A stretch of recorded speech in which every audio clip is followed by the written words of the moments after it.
Vatos, thanks again for tuning in to yet another video. Infamous coming at you live from the West Coast yet again, San Jose, California. So let's go ahead and get into the topic of today's video. How much did my Stage 2 cost? Is it worth the money? Hopefully my wife's not watching this video because she is going to throw a fit if she finds out how much did I waste or how much did I spend on the bike. You guys know I have multiple bikes. I've already spent quite a bit of money. I'm not going to say how much. But, of course, we're talking about a Stage 2. You're not including the Stage 1, all right? So what does the Stage 1 include? We're talking about exhaust, intake, and probably a tune depending on what you do get for the exhaust. You have slip-on exhaust. It gives you the sound, but not the performance. A lot of people are happy with that. If you get the slip-ons and you keep your stock intake, you're saving yourself quite a bit of money. Slip-ons can cost between $200 to $400. Like I said, they sound great, and you don't have to remap the ECM, and you're saving yourself a ton on the tuner and the other components, the exhaust itself, because some exhaust pipes out there, they could cost you about $2,000. Notably the HPI, $1,700, which is a lot of money. On top of that, of course, slip-ons, you also get to retain your warranty. So if you're somebody with ESP, extended warranty, you're making sure that does not get affected by the headers, which will require you to get, of course, a tuner and remap the ECM or the ECU, whatever you want to call it. So Stage 1, like I said, intake, exhaust, and probably a tune, depending on what, of course, you get. Flo-Moto, they offer a pretty good alternative where you could actually buy the tuner and probably a map. If you are going towards the Stage 2, you send them a list of your mods and then they will provide you with a map. The only con, of course, that's a canned tune, and depending on where you live in the United States or wherever you're located, every state has different conditions. You have different moisture in the air. You have different altitudes.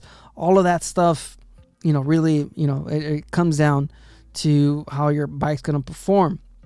So that, that's a big one. I've always said that the $600 is pretty much worth it because you're pretty much getting an additional 10% of performance because the dyno tune is specifically for your bike and, of course, your surroundings as far as where you live and where you typically ride. Anyways, that's the Stage 1, so I'm not including that, of course, on this list or anything like that, so I'm not going to include that in this video. But let's go ahead and look at the tuners from Flo-Moto. You guys can check them out here. Of course, like I said, you can buy the tuner from them. If you do go full headers or whatever, you could get the tuner and then they'll provide you with the map, or you could just buy a map for $100 from Flo-Moto if you don't buy the tuner from them. You could buy the tuners used, guys. I bought mine for, I believe, $200 used, and I was able to tune my bike with it. Then, of course, I had to buy a tune license from Dynojet, so that was an additional $230. So in the end, I only really saved myself, let's just say $100 plus tax. Okay, I probably saved myself somewhere around $120, $150 from the Power Vision. So that's how much I have in it already.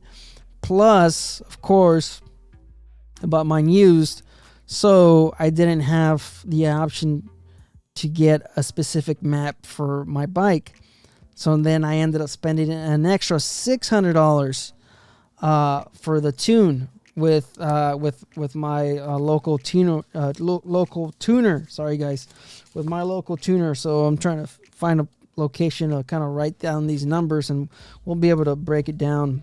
So $250, $230, and then $600 so far. That is just the tuner. That's not even nothing with with the actual components, the parts. You guys can see that. We already have $1,000 in on just the mapping of the Stage 2. So this is where you can save yourself a pretty penny by going with Flo-Moto. and getting the map and getting the tuner all in one go, and save yourself quite a bit of money, hundreds and hundreds of dollars. So getting onto the kit itself, you guys can see that right here. I went with the S&S Kit. I was gonna make a video on why I chose it. I guess this might be a good video to do that. So $1,500 on the kit. Of course, you guys know I live in California. It is very difficult to get these parts shipped to California. I didn't want to do a parts list. I didn't want to order the yes, there's cams that I wanted to try out, but this kit provided me with everything, and I didn't have to rely on different suppliers, different retail stores, or anything like that to ship these parts to California. Like I said, it's difficult to get these parts shipped. So having the full kit, where the lifters are included, the pump, the plate, the cam itself, all of these are included. California, I can't even order a fuel pressure regulator. I can't even buy that, guys. It's just crazy how restrictive it is to get parts shipped from outside. A lot of people, a lot of retail stores, a lot of websites, they want nothing to do with California. So just having a whole kit, that's I don't have to worry about it. Like I said, there's so many different cam options, but now you're looking at ordering. You guys get what I'm saying. If you want a redshift cam, then you got to order the fueling kit, and then you got to buy the cam if you do need a cam and plate. Not everybody needs it, but you guys get what I'm saying. You got to contact that retailer. Then maybe you want a fueling part, so you got to go with Speed Kings or whatever. You guys get the point. I didn't want to hassle with that, so I wanted a all-in-one kit. That's the reason why I went with S&S, because they give you everything. The kit includes everything you need. So moving on to the specialty parts. Of course, the specialty parts is another one. You do need specific parts to install your cam bearing, and of course check your runout. That's one thing that I've always seen in some of the mechanics videos, where people have mentioned that that fueling and S&S plates and pumps have failed. But I believe the reason for that is because customers or people don't check their runout. And why is that? Because they're brand new bikes. A lot of people don't realize that Harley has really, the quality of course these parts have really gone down. And just because you have a brand new bike, it doesn't mean you have you don't have 8,000s run out. There's a video that I saw from Moonshine where the bike had about, I think, 800 miles, and I believe it had 8,000s run out at 800 miles. Brand new 2022 Lowrider S. Brand new 2022 Lowrider S. Anybody that's doing this upgrade or this mod, DIY at home, throwing in a cam and a pump kit from S&S or fueling, you guys know anything over 5,000's run out will break that component. So when I see these mechanics praising the Screaming Eagle cam and plate kit, of course, the reason, like I said, the reason why they don't really see them broken is because when you're doing a Screaming Eagle, you typically have the dealership certified mechanic do it, and then they, of course, check the run out. Like I said, some of these new bikes, I believe Harley has a run out spec of 10,000s. So if your bike has more than 10,000s run out, then Harley might go ahead and swap out your crank. Okay, but as far as anything between 10,000 and 5,000s, which is a lot, you're pretty much out of luck. All right, using the the S word, trying to keep it family friendly here. So anything over 5,000s, if you put in a plate kit in your Milwaukee 8 or your Harley, something has to give. All right, something has to give. It's either going to be your crank or your pump. Something has to give, because anything over 5,000 runouts, it's just not it's not for this plate, because of course you have the brass bushings, you guys can see. So there's more strength. It's not a forged piece. It's a billet piece from S&S. That's the reason why you really have to check your crank run out when you're doing this install. So, all right, back on topic. I did not get it from this supplier. I got my crank runout tool from this supplier, Woya Products. I believe theirs is $50. For some reason, I can't locate it. I'm not sure if they stopped manufacturing it, or I'm not entirely sure what happened. But you guys can see that they still have the cam removal tool, the cam bearing removal tool for $60. So we're gonna have to add that. And then, like I said, we also have the crank runout, and I believe that was also another $60. So these are specialty tools that 100% you're not gonna have unless you've done a stage 2 install. So taking out my handy dandy calculator, let's go ahead and look at how much this stage 2 ended up costing me. So we have $250 for the used tuner, $230 for the tuning license, $600 for the dyno tune, plus the parts.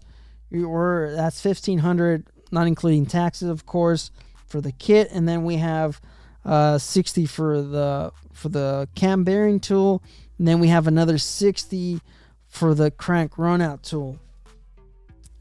So we're sitting at $2,700. Ouch. That is a lot of money, guys. All right. Plus, I keep on forgetting to include this. You also got to include your exhaust gasket. Your exhaust port gaskets. That's something that you always have to swap out when you do remove your exhaust. So that's an additional $12. All right. So we're at $2,712 for a stage 2, for my stage 2. I've already mentioned in the video, you guys can skip out on the cam plate kit. Okay, this is $800 right here that you could potentially save. I have a video on saving money on your stage 2. S&S also has a kit out there. I believe it's $600 cam, tuner, and the actual tune for your stage 2 if you have a touring model. That's a huge savings. You know, if we cut out the plate and the pump, which, like I said, if you have a 2020 to 2024 that you probably don't need, all right, and especially if you're not going with the 131 or 128 kit or 135, you can save yourself $800, and that brings the cost down to $1,900. So, like I said, this is how much it cost me, $2,700. All right, that's how much it cost. That's how much it cost me, plus, you know, my time on installing it. So you're looking at probably, 8 hours. If you filmed it like I did, that's going to take you a lot longer. So it took me, I'd say it probably took me 16 hours because I filmed it. Or no, I'd say maybe 10 to 12 hours. That's not because I filmed it. And then, of course, I also edited all that footage, and that cost me another 7 hours of editing those videos that you guys can see for free on the YouTube channel, on the playlist, Stage 2 install playlist. That was 7 hours of editing. So about 20 hours for editing, install, and filming. So in case you guys were wondering, $2,700 plus 20 hours of my time for those videos and for the install. So hey, hopefully that helps. Like I said, I have a video on how to save a ton of money on your stage 2. You guys can watch that playlist. I have a bunch of parts on there. One thing that I forgot to mention, of course, in that video is if you go with the S&S California compliant kit, you have to, of course, buy the quickie push rods, and you also have to buy this kit. S&S, they sell the quickie push rods separately, and they also have a kit for just the cam bearing, and they supply you with a gasket and these 2 crucial O-rings that you see here. So those are not included with that S&S 475 chain California compliant kit. If I remember correctly, that's I believe that's what they call it. So yeah, you save yourself a ton of money. Okay, you just need the quickie push rods and the cam bearing. That's another one that everybody should replace. get rid of that caged bearing and get this full bearing cam bearing in there. So anyways, that's how much it cost me. You guys can let me know in the comments, what do you guys think? $2,700. That, you know, that's a huge amount of money. On top of that, your stage one, you know, this stuff ain't cheap, guys. You're looking at, like I said, it depends on the stage one what you have, but you're looking somewhere between $5,000 for a proper stage two. So is it worth it? I believe it is. Okay, it sounds completely different. It's got that chop depending on what cam you throw in there. The performance, of course, it's significant. We went from doing 80 horsepower or something like that. I never got it dyno tuned when I had the stage one, but I believe it's somewhere like 70 horsepower and probably 105 foot-pounds of torque, something along those lines, maybe. So it's somewhere between 70 to 80 horsepower and maybe around 100 foot-pounds of torque, or 100, I think 105, 110. It's not at the wheel. So now that I have the stage two, we're pushing at 114 horsepower. That's a huge difference between the stage one. You know, the stage two, it really beefs up the performance of these bikes. And like I said, the sound, it really gives it that chop, exhaust sound, that classic Harley chop that you can't get with these EFIs. You know, trying to get that carburetor, that CV carburetor sound. So I believe it's worth it. Okay, I don't know as much as, you know, the cam and the plate kit, the $800. I don't know if that's worth it, but if you're doing a 131, 135, big displacement, you know, something that you really need to move oil to kind of cool the engine down and get it to lubricate all the you know, components and stuff like that. So you guys can let me know in the comments. I think it's worth the $2,700. You know, even the $1,900, it's definitely worth it. Even like I said, even the S&S California compliant kit, that's worth it if you just want that exhaust sound, the Harley chop. So life's a risk. Sorry guys, life's a risk. Thanks for tuning in. Get out there and ride. Later.